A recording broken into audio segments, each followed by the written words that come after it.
Sir, the emphasis is on the public sector, which the Prime Minister described as a core of the industrial sector as well as of the plan. It was said that the public sector was being decreed. The budget speech and the policies formulated established that the public sector is the commanding height of the economy for us. In order to achieve that position, the public sector is being reinforced in many ways in the economy. In first 3 years of the 7th plan, a record 63% of the total 7th plan outlay in real terms has been provided. If you compare with the earlier 6th plan, it was 45%. This is in real terms and not in financial terms. This is an important aspect. This is despite the fact that there is an enormous compulsion of the increase in the non-plan expenditure. The three sectors, the defense expenditure, the large mounting interest payments, and the compulsory subsidies which provide to maintain the public distribution system or the rural sector or the fertilizers mainly account for 70% of the total plan expenditure. It will be 67% in the current year.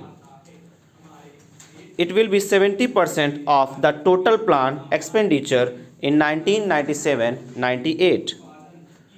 Therefore, despite all these mounting figures, the credit goes to the sound policies of good management, fiscal management of the government that they have been able to maintain a movement of the outlay in the public sector to 63%, which is a record at all times.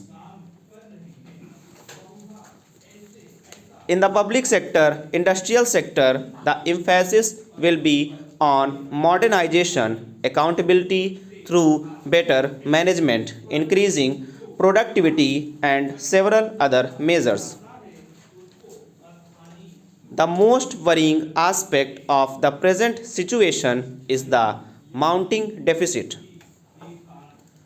The Prime Minister has said that he does not like it and he has, in a very unusual manner, given a commitment to the House, to the country, that the planned deficit envisaged in the budget proposals will not be increased.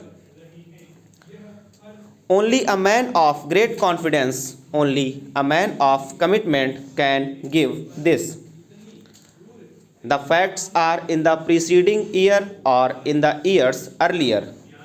The budget plan deficit has increased enormously. He has gone in taking a number of measures.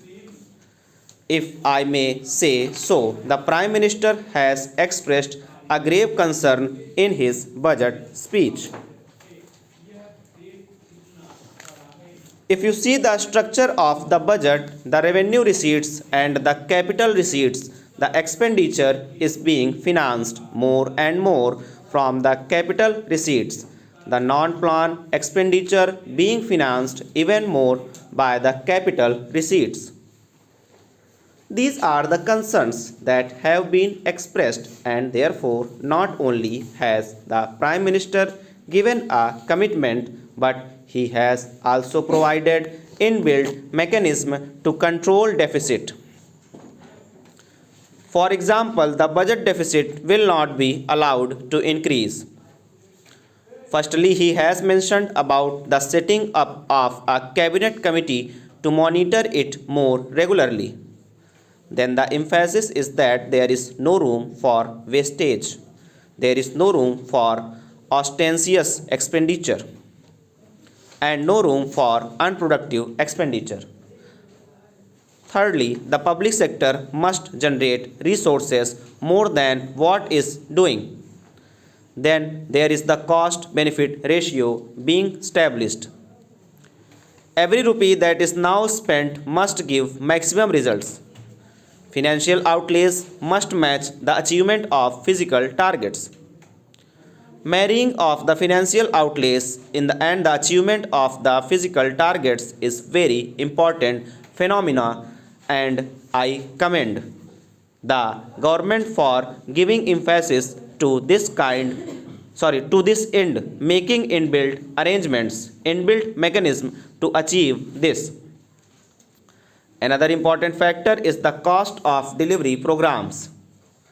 We are going to spend a large amount, rupees 2000 crores, on the anti-poverty program, which is a very important program.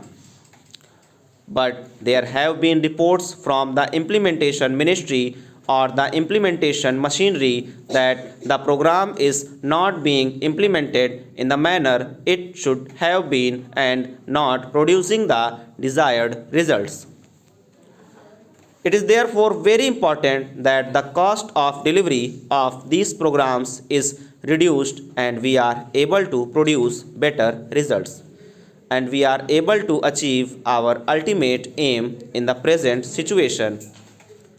We are having such a large phenomenal expenditure, astronomical public expenditure, and in order to have a control over expenditure, it is necessary to create a situation in which the entire financing of the scheme becomes non-inflationary.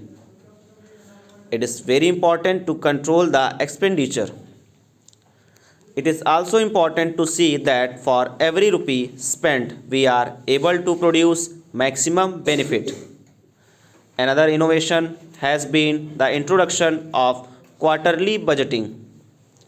There is a zero based budget, and the entire policy of subsidy that is being given to that it must reduce overheads. For that, it is necessary that there is a mechanism of quarterly budgeting, and that has been introduced with a purpose, and it is not that a cut in expenditure on certain items here and there is going to help. What is going to help is something else over.